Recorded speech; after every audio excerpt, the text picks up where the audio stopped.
Good morning students, welcome to the new session. I am your moral teacher. So today we are starting with our first chapter, mercy.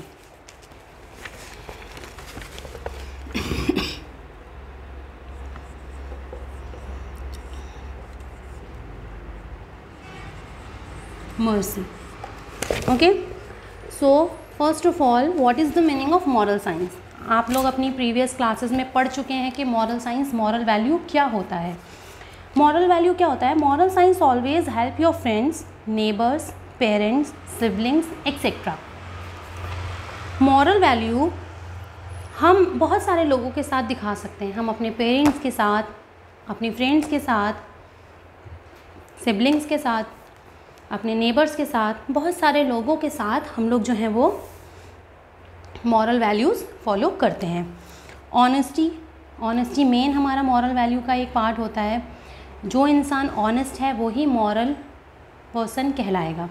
Honesty is the best policy. आप लोगों को पता है ईमानदार होना हम लोगों के लिए बहुत ज़्यादा इम्पॉर्टेंट होता है. तो फर्स्ट हमारा पॉइंट आता है मॉरल साइंस में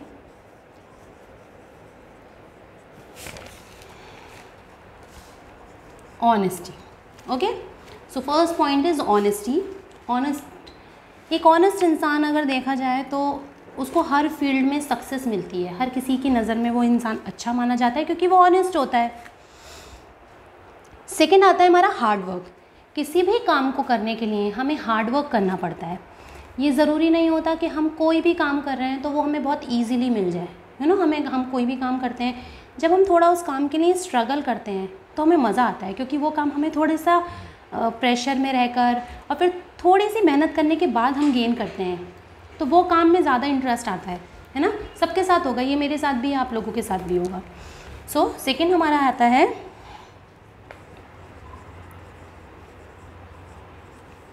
हार्ड वर्क. सभी को हार्ड वर्क करना चाहिए. हार्ड वर्क एक ऐसी चीज़ है, अगर हम ये करेंगे तो हम किसी भी फील्ड में कभी फेल नहीं होंगे क्योंकि हमें पता है हमें कड़ी मेहनत करना है.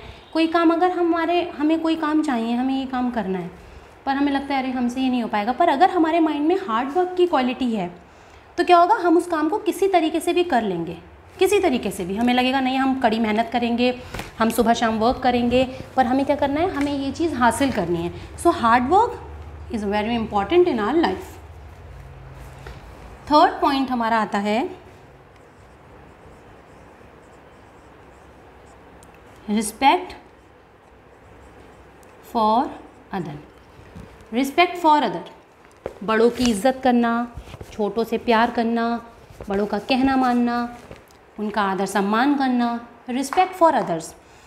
मॉरल साइंस या मॉरल वैल्यू में सबसे इम्पॉर्टेंट चीज़ बताई जाती है कि हमें बड़ों का सम्मान करना चाहिए. Respect for others. ओके, कोई बड़ा हमसे कुछ कह रहा है, हमें उसकी बात माननी चाहिए. कोई हमसे कहीं जाने को मना कर रहा है बड़ा, तो वो कुछ सोच समझ के कर रहा होगा, हमें कभी उसकी बात को नेग्लेक्ट नहीं करना चाहिए. तो respect for others is a very important quality. Next,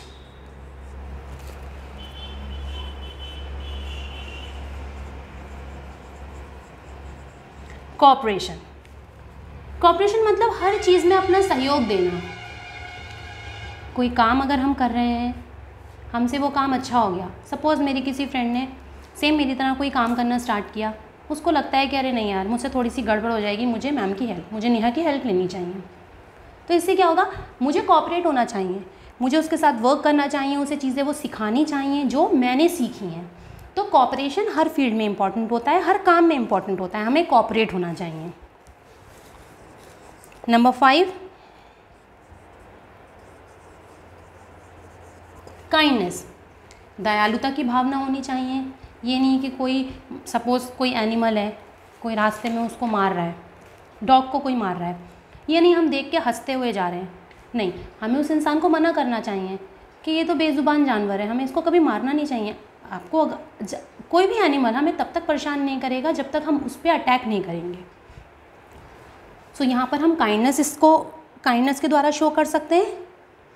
तो काइंडनेस मतलब किसी भी ऐसी जगह पर जहाँ हम कहीं जा रहे हैं और किसी भी जानवर पे, किसी भी इंसान पे कोई अत्याचार हो रहा है तो उस टाइम हम जो काइंडनेस दिखाएंगे वो भी एक मॉरल वैल्यू है, वो भी एक मॉरलिटी है हमारे अंदर. नंबर 6,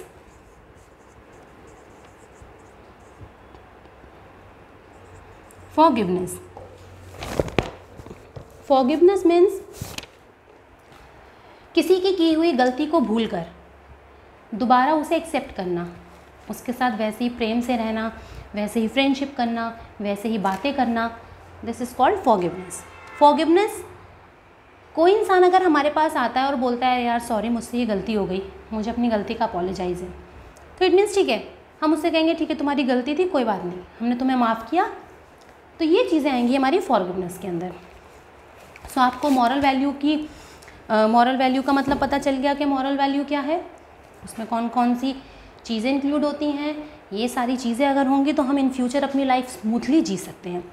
सो हमारा फर्स्ट चैप्टर है मर्सी। मर्सी का मतलब होता है दया। आप में से कितने स्टूडेंट्स ऐसे हैं जिनको किसी दूसरे इंसान को देख के दया आती है? कभी कभी होता है जो बैगर्स वगैरह आते हैं, बहुत ज़्यादा जो ओल्ड होते हैं, उनको देख के हमें ऐसा लगता है कि अरे यार हमें बहुत दया आ रही है इनको देख के, तो दिस इज़ कॉल्ड मर्सी। दया की भावना अपने मन में रखना। स्टार्ट करते हैं अपना first chapter, mercy. In this world, इस पूरी दुनिया में, people kill poor and innocent animals to fulfil their greed and selfishness. इस पूरी दुनिया में जितने भी गरीब मासूम जानवर हैं, लोग अपने लालच और स्वार्थता के लिए उनकी मृत्यु कर देते हैं, उनकी बलियाँ चढ़ा देते हैं, उनका इस्तेमाल करते हैं। इस पूरी दुनिया में ये देखा गया है। All this is a part of so called religious practices. Religious practices मतलब धार्मिक परंपराएं। ये सारा प्रोसेस जो होता है ये क्या कहलाता है? इसे हम धार्मिक परंपरा कहते हैं कि लोग अपनी धार्मिक परंपरा को अपनाने के लिए बेजुबान जो गरीब जानवर होते हैं उनकी हत्या कर देते हैं या उनको बंदी बना लेते हैं, तो ये उनकी परंपराएं मानी जाती हैं।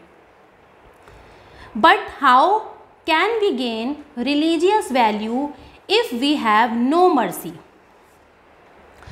लेकिन क्या बिना दया के हम ये कह सकते हैं क्या बिना दया के ये धार्मिक परंपराएं चल सकती हैं? बिल्कुल चल सकती हैं। अगर हम ये चाहें कि हम बिना किसी को नुकसान पहुंचाए अपनी परंपरा को आगे ले जाएं तो ऐसा हो सकता है। लेकिन लोगों के माइंड में क्या सेट है कि नहीं, हम इसकी बलि चढ़ा देंगे तो हमें यहाँ जाने को मिलेगा, हम इसकी बलि चढ़ा देंगे तो हमें यहाँ जाने को मिलेगा। तो ये सारी चीज़ें एक बेकार की बातें होती हैं। बिना इन सब चीज़ों के भी हम अपनी परंपराओं को आगे लेके जा सकते हैं।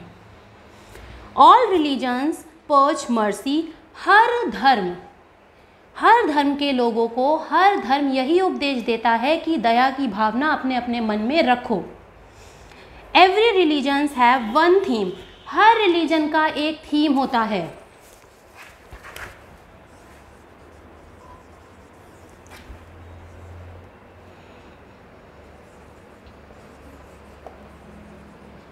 Every religion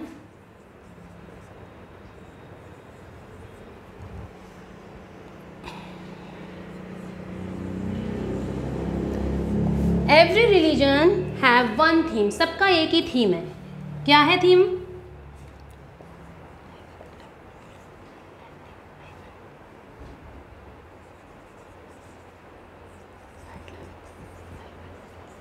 live and let live. क्या है theme? Live and let live, मतलब जियो और जीने दो। ये सभी धर्म अपने अपने धर्म के लोगों को उपदेश देते हैं कि जियो और जीने दो, यानी खुद भी आराम से जियो और दूसरों को भी जीने दो, ना खुद परेशान हो ना दूसरों को परेशान करो। अब हमारी स्टोरी यहाँ से स्टार्ट होती है। Prince Siddharth left home and become a hermit Gautam Buddha. एक प्रिंस सिद्धार्थ था जिसने अपना घर छोड़ दिया था। क्यों छोड़ दिया था? क्योंकि वो हर्मिट मतलब उसे एक ऐसी जगह जाके रहना था जहाँ पे उसे कोई डिस्टर्ब ना करे, लोगों का शोरगुल कुछ भी ना हो। उसे एकांत में सिर्फ ईश्वर को याद करना था, ईश्वर की पूजा करनी थी, उसे सिर्फ ईश्वर में ही लीन होना था।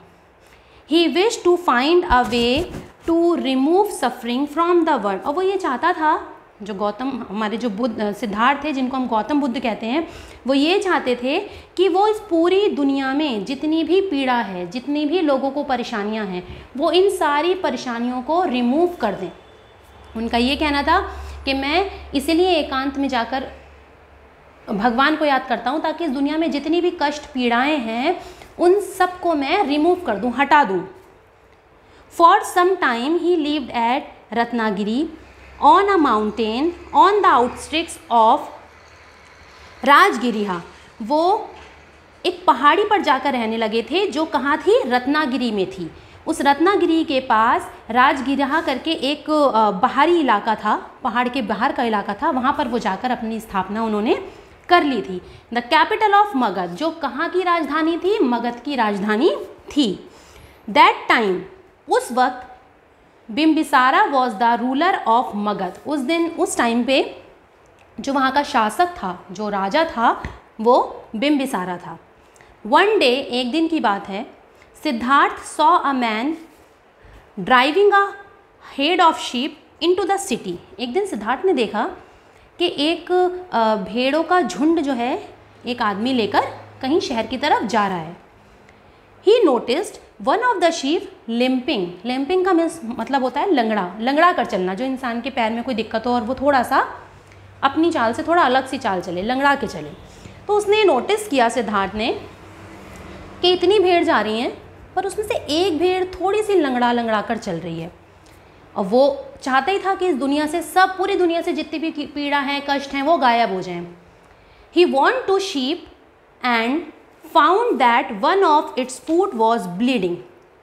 वो गया, जाके उसने भेड़ को पकड़ा और पकड़ के देखा कि उसके एक पैर में से बहुत ज़्यादा ब्लीडिंग हो रही है, खून निकल रहा था। पुअर क्रीचर, क्रीचर मतलब जो भी जीव जंतु होते हैं, जानवर होते हैं, उन्हें हम क्रीचर कहते हैं। उसने कहा बेचारा ये इतना गरीब जानवर जो है, इसके चोट लग गई है। ही सेड, वो ये चीज़ें कहने लगा। It has hurt its foot against some stone and is wounded. उसने मन में सोचा कि ज़रूर किसी पत्थर से ये भेड़ टकराई है और वो पत्थर इसके पैर में लग गया है, तभी इसका पैर जो है वो ज़ख्मी हो गया और उसमें से ब्लड जो है वो कंटिन्यूसली बह रहा था। He comforted the sheep and wish to carry it on his shoulder. उसने जो भेड़ थी उसको देख के जब उसे बहुत ही ज़्यादा अफसोस हुआ तो उसने क्या करा, who are you, where are you taking the sheep. उसने वो जो आदमी उस भेड़ों के झुंड को लेके जा रहा था, उसने उस आदमी के कंधे पे हाथ रखा और हाथ रख के बोला कि तुम ये सारे भेड़ों को लेकर कहाँ जा रहे हो। ही आस्क्ड द मैन, ये बात उसने किससे कही, सिद्धार्थ ने उस जो भेड़ों के झुंड को लेके जो लड़का जा रहा था उससे ये बात कही। द मैन रिप्लाइड, उस आदमी ने क्या आंसर दिया, आई एम अ शेपर्ड, मैं भेड़ चराने वाला हूँ। I raised sheep for my livelihood, I am asking the sheep to king Bimbisara. मैं अपनी आजीविका के लिए, मतलब मैं अपने पेट को पालने के लिए इन भेड़ों का इस्तेमाल करता हूँ, मैंने इन भेड़ों को इसीलिए पाल रखा है। और जो यहाँ का राजा है, जो रूलर था वहाँ का, बिम्बिसारा, उसने इन सारी भेड़ों को अपने पास बुलवाया है। What will the king do with so many sheeps, he asked. अब ये सुन के सिद्धार्थ बोला उस आदमी से कि बिम्बिसारा राजा जो है वो इतने सारे भेड़ का करेगा क्या। He is performing a sacrifice said the shepherd. वो जो भेड़ों को चराने वाला था उसने कहा कि वो इसका इस्तेमाल करेगा सेक्रीफाइस करने के लिए, लोगों को ये दिखाएगा कि मैं इन भेड़ों को सेक्रीफाइस कर रहा हूँ तो मुझे क्या लाभ होंगे, ये चीज़ के लिए वो उन भेड़ों को वहाँ पर बुलवा रहा था। He has ordered me to supply as many sheeps as I can. उन्होंने मुझे ये ऑर्डर दिया था कि मैं बहुत सारी शीप्स उनको सप्लाई करूं, उनके पास लेके जाऊं, और ये मैं कर सकता था क्योंकि मेरे पास बहुत सारी शीप्स थी। He wants to sacrifice all of them, और वो इन सारी शीप्स को सेक्रीफाइस कर देंगे, सबका बलिदान कर देंगे, सबको मार देंगे। Siddharth was shocked at the shepherds word. Siddharth जो था उसको बहुत ज़्यादा झटका लगा शेपर्ड की बातों को सुनकर। He wanted to prevent his horrible deeds. Horrible मतलब होता है किसी भी भयानक कर्म को रोकना, मतलब बहुत ही ज़्यादा कोई भयानक चीज़ हो रही है और हम चाह रहे हैं कि हम उस चीज़ को रोक लें, उस पर कंट्रोल कर लें। तो जो सिद्धार्थ था वो ये सब सुन के जब उसको झटका सा लगा तो वो ये चाहता था कि ये सारी जो प्रोसेस चल रहा है उसको किसी तरीके से वो रोक ले, क्योंकि वो नहीं चाहता था कि किसी भी मासूम की हत्या की जाए। He wants to the place of Bimbisara to prevent the slaughter। वो बिम्बिसारा के पास जाना चाहता था इस वध को रोकने के लिए कि प्लीज़ ये सब मत करो, ये सब गलत है। When he entered the palace, जैसे ही वो उस महल के अंदर घुसा, कौन? सिद्धार्थ, जैसे हम गौतम बुद्ध कहते हैं, जैसे ही वो बिम्बिसारा के पैलेस के अंदर घुसा, the process of sacrifice has already begun. ये प्रोसेस स्टार्ट ऑलरेडी हो चुका था, मतलब कई भेड़ जो थी वो मर चुकी थी। Several animals had been killed and there were a pool of blood at the place of sacrifice। जो बलि देने वाली जो जगह थी वो पूरी ब्लड से भरी हुई थी और पास में ही एक पूल भी था। वो पूल उन जानवरों के खून से लथपथ था, पूरा भरा हुआ था, सब पानी में ब्लड मिला हुआ था।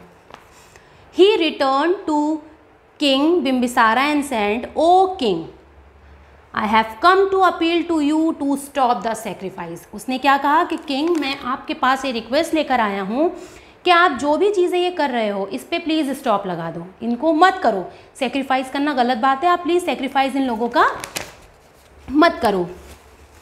द किंग सेड, किंग ने कहा, I am performing this sacrifice to appear the god. मैं ये पूरी परफॉर्मेंस जो करवा रहा हूँ, पूरी परफॉर्मिंग यहाँ पे जो चल रही है वो सिर्फ भगवान के लिए है, भगवान को चढ़ावा दे रहे हैं हम, इनकी बलि देते जा रहे हैं भेड़ों की, और ये सब बलि किसको चढ़ रही है? भगवान को देन हो रही है। Sage says that the man who sacrifices 100 sheep of the God will enter heaven। वहीं एक पास में साधु बैठा था, उस साधु ने कहा कि जो भी लोग 100 से अधिक भेड़ों की बलि देंगे वो लोग सीधे कहाँ जाएंगे? स्वर्ग में जाएंगे। ऐसा हो सकता है? नहीं हो सकता, पर ये सब अफवाहें होती हैं। तो वो साधु ने कहा इसीलिए ये राजा जो है ये इन सब की बलि दे रहा है जानवरों की, ताकि ये सीधे कहाँ जाए? स्वर्ग में जाए। If a man enters heaven by killing of so many gentle and harmless creatures, then who will enter hell? said Siddharth. अब सिद्धार्थ बोले उनकी बातें सुनकर कि अगर लोगों की या जानवरों की मृत्यु के बाद, लोग इतनी ज़्यादा हत्याओं के बाद लोग अगर स्वर्ग में जाएंगे तो फिर नर्क में कौन जाएगा? ऐसे लोगों को नर्क में जाना चाहिए जो लोगों की हत्या कर रहे हैं, उनको मार रहे हैं। तो सिद्धार्थ क्या बोले कि अगर सभी ऐसा करके स्वर्ग में चले जाएंगे तो फिर नर्क में कौन जाएगा? The king said the priests were puzzled. Siddhartha continued, all creatures, man, animal, birds and insects are god's creation. अब जब सिद्धार्थ ने ये बात कही कि नर्क में कौन जाएगा, तो ये सुन के जो राजा था वो और जो साधु था, उन दोनों को बड़ी हैरानी हुई कि अरे इसने ये कैसी बात कह दी। थोड़े उनके माइंड में भी बातें चलने लगी, वो सोच में डूब गए। लेकिन सिद्धार्थ जो थे वो अपनी बात को कंटिन्यू करे जा रहे थे और वो बोले कि चाहे जानवर हो चाहे इंसान हो, ये सारी चीज़ें भगवान ने बनाई हैं। भगवान किसी की भी मृत्यु से खुश नहीं होंगे कि मेरी बनाई हुई चीज़ें ही तुम लोग मार दो और मुझे चढ़ा दो, तो इससे क्या मैं तुम्हें नर्क में भेज दूंगा? नहीं। They all are gods pleased if some of his childrens are killed by a stronger one. God कभी भी खुश नहीं होंगे ये सोच के कि मैंने जिन जिन लोगों को बनाया है वो मेरे ही बनाए हुए लोगों से मारे जाएं और फिर मुझे ही दोबारा भेजे जाएं। गॉड कभी भी ऐसी चीज़ों से खुश नहीं होते। A sheep's life is as dear to it as your life is to you. जिस तरीके से भगवान को तुम्हारी लाइफ पसंद है, तुम्हारी ज़िंदगी पसंद है, उसी तरीके से भगवान को इस भेड़ की भी पसंद है, क्योंकि ये भेड़ भी भगवान ने बनाई है। How can you believe that? क्या तुम इस चीज़ पे बिलीव कर सकते हो? One enters heaven by sacrificing innocence creatures, कि इतने सारे लोगों को मार के तुम स्वर्ग में जाओगे या जो ये बेजुबान जानवर मारे जा रहे हैं ये स्वर्ग में जाएंगे? The king and his priests listen to the messages of Siddhartha with great attention. जो भी मैसेज सिद्धार्थ ने उस राजा को और उसके साधुओं को दिया था वो बहुत ध्यान से उसकी बातें सुन रहे थे। And bowed to him in agreement, और सारी बातें सुनकर उनको बहुत अच्छा लगा और उन लोगों ने सिद्धार्थ को दोनों हाथ जोड़ के प्रणाम किया। At once the king ordered the sacrifices to be stopped. और ये सब होने के बाद जो राजा थे उन्होंने इस सेक्रीफाइस को स्टॉप कर दिया वहीं पर कि अब सेक्रीफाइस नहीं होगा। सो इसमें हमें क्या दो मॉरल वैल्यूज़ मिले। फर्स्ट मॉरल वैल्यू इज़ कि हमें कभी भी किसी बेजुबान जानवर को, किसी भी इंसान को हर्ट नहीं करना चाहिए। सेकंड थिंग, ये अंधविश्वासों में कभी भी यकीन नहीं करना चाहिए। तो इससे हमें ये मॉरल वैल्यू मिलता है, हमें ये मॉरल ऑफ द स्टोरी हमारे सामने आई कि हमें किसी भी बेजुबान जानवर को कभी नुकसान नहीं पहुंचाना चाहिए। We should be kind to all living things, और हमेशा हर लिविंग थिंग्स के लिए काइंड रहना चाहिए। ये जो यहाँ पर है काइंडनेस, हर लिविंग थिंग्स के लिए हमें काइंड रहना चाहिए, दया की भावना दिखानी चाहिए। सो ये चैप्टर हमारा यहाँ कंप्लीट हुआ। नेक्स्ट क्लास में मैं आपको इसकी एक्सरसाइज कराऊंगी। सो प्लीज़ आप लोग नोटबुक पेन लेकर बैठिएगा। Thank you so much, have a nice day.